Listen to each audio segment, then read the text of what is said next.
예전에 이런 글을 본 적이 있습니다. 자녀를 가진 부모는 항상 자녀들 때문에 걱정하게 된다고, 뱃속에 있었을 때는 그 아이가 잘 태어날 것인지를 걱정하고, 태어나서는 그 아이가 잘 먹고 잘 자고 잘 기고 잘 걸을지를 걱정하고, 조금 더 자라서는 그 아이가 다른 아이들과 잘 지낼 수 있을 것인지를 걱정하고, 또 학교 다닐 때는 아이가 공부를 잘할지를 걱정하고, 또 학교를 졸업해서는 이 아이가 취업을 잘할지를 걱정하고, 또 취업을 잘하고 나면 이 아이가 배우자랑 또 잘 만나서 결혼할지를 걱정하고, 또 결혼을 하고 나면 결혼하는 생활을 잘 할지를 걱정하고, 또 결혼하고 또 아이를 낳으면 그 다음부터는 또 손자 손녀의 걱정이 추가돼서 아이를 낳는 사람들은 계속 그렇게 걱정한다. 그런 글이었습니다. 그러다 보니 그 글에 댓글에 이런 말이 있더라고요. 그래서 걱정 안 하려고 아이를 안 낳는 거다. 그런 글도 있고. 많은 사람들이 한국에서 요즘 아이를 안 낳는다고 하죠. 저는 그것에 대해서 정죄하고 싶은 생각은 없고요. 그럴 수도 있다고 생각합니다. 그럴 수 있다. 왜 꼭 아이를 꼭 낳아야 되는 건 아니냐 이렇게 말하지 않냐면요. 어떤 때는 아이를 낳지 않고 그 에너지로 다른 사람들을 위해 쓰는 것도 때로는 굉장히 좋다라고 생각하기 때문이죠. 실제로 보니까 위대한 사람들 중에서요, 아이를 낳지 않는 가정들이 좀 있더라고요. 르네상스 시대에 가장 유명했던 레오나르도 다빈치, 아이가 없었다고 하죠. 아이작 뉴턴, 아이가 없었답니다. 우리가 차 타고 다니는 테슬라라고 하는 원래 니콜라스 테슬라도 아이가 없었고요. 나이팅게일도 아이가 없었고요. 임마누엘 칸트, 대단한 사람이잖아요. 아이가 없었다고 합니다. 이렇게 어떤 사람들은 아이가 없어서 그 아이가 없는 그 에너지로 세상 사람들에게 이바지한 그런 사람들도 많았다고 합니다. 그리고 또 어떤 때는요, 아이를 잘못 키워서, 아이를 낳는데 그 아이를 잘못 키워서 오히려 하나님께 심판받는 사람도 있습니다. 그 대표적인 사람이 오늘 우리가 읽었던 엘리 제사장이죠. 엘리 제사장의 문제는 아이를 잘못 키웠다는 겁니다. 어떤 사람 그래요. 아이 잘못 키우는 것이 그렇게 죄냐. 아이를 잘못 키우면 그것도 큰 죄가 되더라고요. 왜냐하면 엘리 제사장 같은 경우는 이 아이를 잘못 키웠더니 그 아이들이 자기들만 타락한 것이 아니라 다른 주변 하나님의 백성들까지도 같이 타락시켰다라고 되어 있기 때문입니다. 궁금해지는 거예요. 엘리 제사장은 왜 그렇게 아이를 잘못 키웠을까? 뭐가 문제일까? 엘리 제사장이 그렇게 잘못 키웠던 그 이유에 대해서 성경은 이렇게 이야기합니다. 사무엘상 2장 29절 말씀이죠. 너희는 어찌하여 내가 내 처소에서 명령한 내 재물과 예물을 밟으며 내 아들들을 나보다 더 중히 여겨 내 백성 이스라엘이 드리는 가장 좋은 것으로 너희들을 살찌게 하느냐. 하나님께서 하나님의 사람을 엘리 제사장에게 보내셔서 엘리 제사장의 그 문제를 알려주는데요. 그 문제가 뭐냐 봤더니 엘리가 하나님보다 자기의 자녀들을 더 중하게 여겼기 때문이다라고 진단을 합니다. 그러다 보니 그 자식들이 하나님의 재물과 예물들을 밟아도 아무렇지도 않게 했고요. 또 자기 자녀들, 가족들 먹여 살리느라 자기들만 좋은 것 먹고 자기들만 살쪄버렸다는 겁니다. 그게 하나님께서 엘리 제사장을 평가한 그 평가서죠. 그리고 실제로 그랬습니다. 엘리의 아들들이 제사장의 아들인데도 불구하고요, 하나님에 대해서 알지 못했다라고 말합니다. 제사장의 아들이었음에도 불구하고 하나님께 드리는 제사를 그렇게 가볍게 여겼다고 말을 하죠. 제물들을 자기 멋대로 취했답니다. 심지어는요, 생고기가 먹고 싶으면 제사가 다 드려지지 않았는데도, 이미 하나님께 바쳐지지도 않았는데도 미리 생고기를 달라. 원래 고기를 삶아서 가져가야 되는 거거든요. 근데 삶아서 가지 못하게 하고 중간에 생고기를 빼앗아서 자기네들이 구워 먹었다는 겁니다. 얼마나 당황스러운 이야기입니까? 하나님께 드려진 겁니다. 거룩한 거죠. 그럼 그것이 제사를 다 지내고 난 다음에, 충분히 제사를 드리고 난 다음에, 하나님께 뭔가를 하고 난 다음에, 그 다음에 가져가는 겁니다. 근데 이 엘리의 제사장은요, 생고기 먹고 싶다고. 그게 뭐라고? 생고기 먹고 싶다고요? 그 제물을 미리 빼돌렸고, 하나님께 드려지지도 못하게 했다는 겁니다. 하나님께 드리는 그 예배를 멸시한 거죠. 우습게 본 겁니다. 그뿐만이 아닙니다. 그 아들들은요, 회막문에서 수종드는 여자들이 있었거든요. 그 여자들을 꼬여서 동치메타까지 말합니다. 누구보다도 정결해야 될 회막을 정결하지 못하게 한 겁니다. 때문에 그 아들들에 대한 소문이 굉장히 안 좋게 났고요. 그리고 결국에는 그 소문이 엘리에게까지 들려갔습니다. 엘리가 아들들에 대한 나쁜 이야기를 들은 거죠.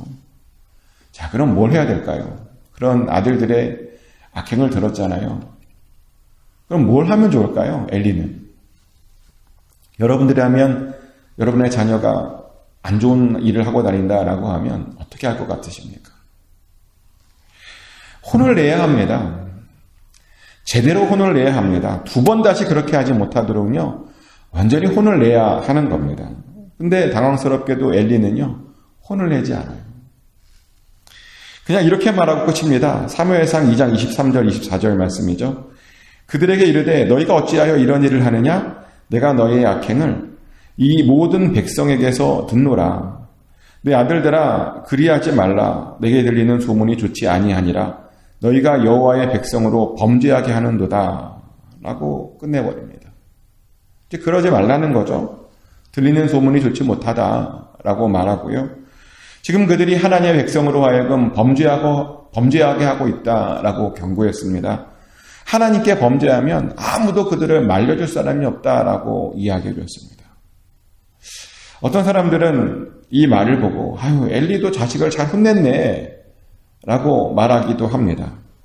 근데 그렇지 않을 수 있습니다. 이게 혼내는 장면이 아닐 수 있습니다. 왜냐하면 사실 우리가 혼낼 때는요, 어떤 말을 하느냐보다 톤이 중요한 거잖아요. 톤이. 그죠? 실제로 같은 말을 해도요, 어떤 톤으로 말하느냐에 따라서 얘기가 완전히 달라지는 겁니다.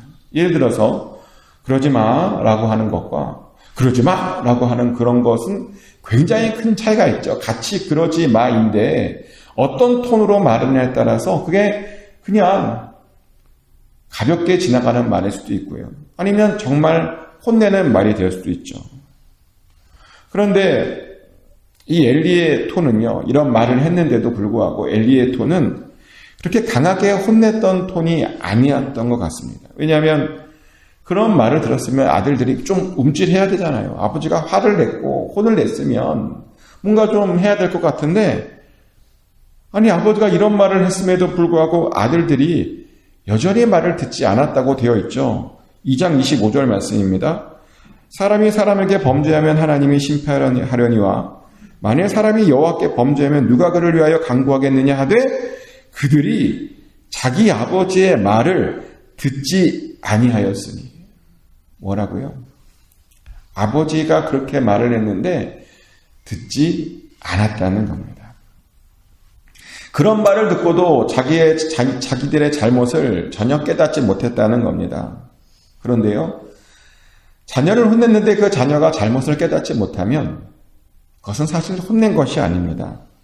혼을 냈으면 반드시 그 혼나는 아이들이 자기의 잘못을, 적어도 자기의 잘못은 깨달아야 되는 겁니다.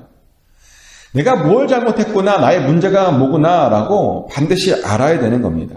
근데 엘리는 뭐 말을 했다고 하는데요, 전혀 그렇게 되지 않았습니다. 그래서 저는 이 엘리가 사실 혼을 냈다고 저는 생각하지 않습니다. 그래서 혼을 안 내다 보니까요, 여호와께서 뭐라고 말하냐면 그들을 죽이기로 결정하시는 거예요. 이게 되게 무서운 말인데요. 부모가 자식을 제대로 혼내지 않았더니 하나님께서 그 자식들을 죽이기로 하셨다는 겁니다. 얼마나 무서운 말입니까? 부모가 자식을 혼내지 않으면요, 하나님께서 자식을 죽이십니다. 부모의 혼을 내는 것보다 하나님의 혼이 더 무섭다는 겁니다. 부모는 기껏 때리지만 하나님이 죽으신다니까요. 때문에 우리들은요, 정말 아이들을 위해서 잘 혼내야 되는 겁니다. 혼내는 것이 아이들을 사랑해 주는 겁니다. 그리고 혼냈으면요, 그 아이들로 하여금 반드시 자기의 잘못을 깨닫게 해 주어야 되죠. 근데 또 어떤 분들을 보면 자식의 그 잘못은 안 가르쳐주고 자기의 화만 내는 분들도 있어요. 또 화를 내느라 가르쳐주지 못합니다. 근데 화만 내고요, 아이들이 깨닫지 못하면 그것도 제대로 혼낸 게 아닙니다. 그건 아무것도 한 게 아닙니다. 우리가 왜 혼내는가? 아이들로 하여금 자기의 잘못을 깨닫게 하려고 혼내는 겁니다. 그 잘못을 고치게 하려고 혼내는 겁니다. 화가 났다고 그 화를 푸는 것이 아니라는 겁니다. 근데 엘리는 아무것도 하지 못했습니다. 말을 했다고 하는데 그 자식들이 전혀 깨닫지 못했습니다. 근데 왜 그랬느냐? 왜 그랬다고요? 엘리가요, 하나님보다 자기의 자식들을 더 중요하게 생각했기 때문에 그랬다라고 성경은 이야기하고 있는 겁니다. 하나님보다 어떤 자기 자식들이 더 높이 있었다는 겁니다. 근데 어떠한 것도 하나님보다 높아져 있으면 정말 하나님께서요, 그것을 가져가실 때가 많더라고요. 우리가 하나님보다 더 사랑하는 것이 있으면, 더 중요하게 여기면 하나님께서 반드시 가져가십니다. 그래서 우리는요, 어떠한 것도 하나님보다 더 소중하게 여기는 것이 있어서는 안 됩니다. 하나님보다 더 우선적으로 생각하는 것이 있어서는 안 됩니다. 어떤 분이 이런 이야기를 하는 것을 봤는데요. 그분은 암에 걸려서 암병동에서 치료받고 있는 분이셨습니다. 그러다 보니 이제 암에 걸리신 분들과 같은 병실에 있는 분들과 이런저런 이야기를 할 기회가 많으셨는데요. 근데 많은 분들과 암병동에서 이야기하면서 깜짝 놀란 것이 하나 있었는데 뭐냐면, 암에 걸리신 분들 중에 정말 의외로 많은 분들이 자기의 건강에 대해서 끔찍하게 생각하시는 분들이 많답니다. 암 걸리신 분들은 우리가 일반적으로 뭐 나쁜 음식 안 드실 것 같잖아요. 나쁜 음식만 먹을 것 같잖아요. 근데요, 암에 걸렸는데 그 전부터 나쁜 음식 같은 것들은 하나도 안 드시는 분들도 많고요. 또 정기적으로 운동하셨는데도 암에 걸리신 분들도 많고요. 정말 자기의 건강을 최우선으로 생각하고 그래 챙기는 분들이 많았는데, 그런 분들 중에서도 꽤 많은 사람들이 암에 걸렸다라고 하는 그런 글이었습니다. 그러면서 그런 분들이 그런데요, 내가 이렇게 노력했는데, 이렇게 음식도 좋은 것만 먹고, 이렇게 운동도 했는데 왜 암에 걸렸는지 모르겠다라고 푸념하시는 분들이 많대요. 그래서 이제 그들끼리의 결론이 뭐냐면, 역시 유전의 힘인가, 뭐 그런 이야기를 나눴다는데, 근데 저는 좀 다르게 생각합니다. 제가 조금 전에 말씀드렸다시피 하나님께서는요, 우리가 하나님보다 더 우선적으로 생각하는 것들은 반드시 가져가십니다. 건강을 우선하면, 하나님보다 건강이 더 우선이면요, 그 건강 가져가십니다. 근데 이렇게 말했더니 그래요. 무슨 소리냐고, 목사님. 하나님 잘 섬기는 사람들도 암 걸리던데요. 그쵸? 우리 주변에도 하나님 정말 열심히 섬기는 것 같은데 암 걸리신 분들이 있더라고요. 근데 그런 분들이 걸리는 암과 정말 건강을 최우선적으로 생각해서 걸리는 분들의 그 암 사이에는 큰 차이가 있는 것 같아요. 하나님을 열심히 섬기다가 걸리는 암은 대부분 어떤 암이냐면, 하나님의 영광을 드러내기 위해서 걸리는 암입니다. 치유하시는 하나님을 보여주시기 위해서 걸리는 암입니다. 그게 아니라면 사실은 그냥 겉으로만 그 사람이 열심히 한 거겠죠. 그죠? 우리 하나님은 정의로우시고 공의로우신 하나님이잖아요. 하나님을 섬기는 자들에게 가장 좋은 것을 주시는 하나님이십니다.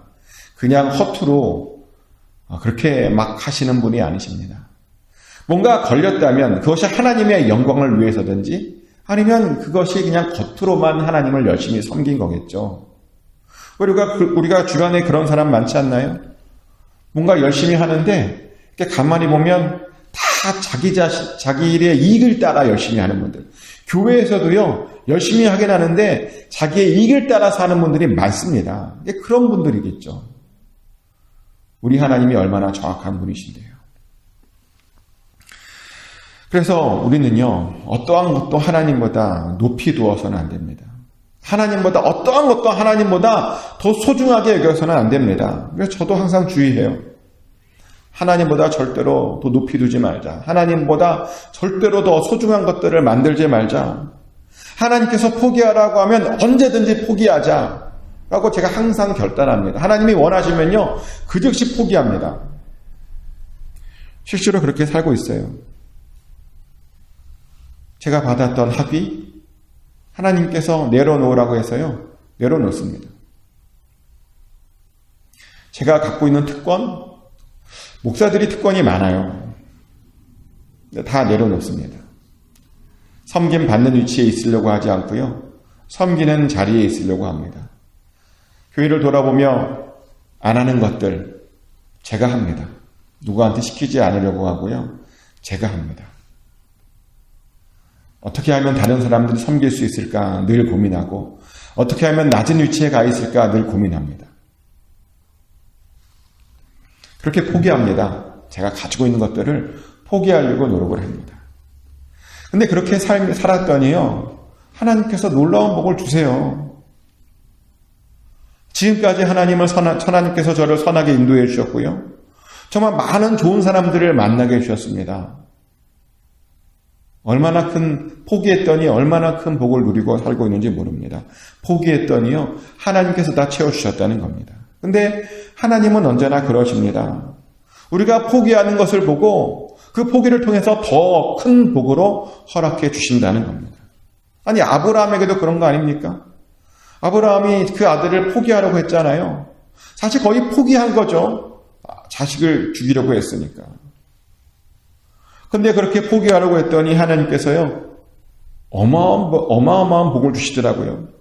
포기하고 났더니 이런 복을 주셨습니다. 창세기 22장 16절 18절 말씀인데요.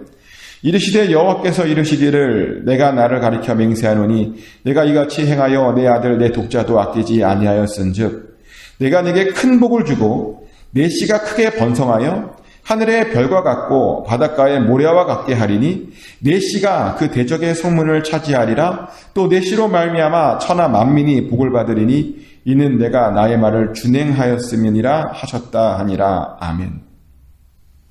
아브라함이 자기 아들을 포기했더니 그 씨가 크게 번성하게 되었답니다. 그 씨가 대적의 성문을 차지하게 되었고요, 그 씨로 말미암아 천하 만민이 복을 받게 되었다는 겁니다. 가장 소중하다고 생각했던 것들을 하나님을 위해서 포기했더니 하나님께서 그런 복으로 함께해 주셨다는 겁니다. 그래서 우리도요, 하나님께서 원하시면 얼마든지 포기할 수 있어야 됩니다. 한번 이 시간 돌아보십시오. 여러분 안에 혹시라도 하나님보다 더 높아진 것들은 없는지,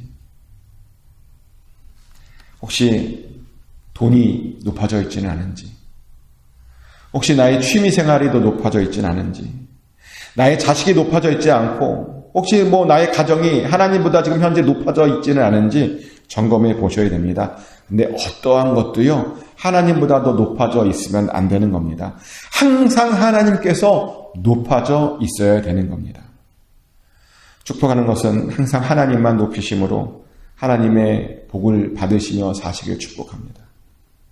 그래서 하나님만 중하게 여기심으로 말미암아 하나님도 여러분들을 정말 중하게 여기시는 그 복을 다 받아 누리시기를 예수 그리스도 이름으로 축복합니다.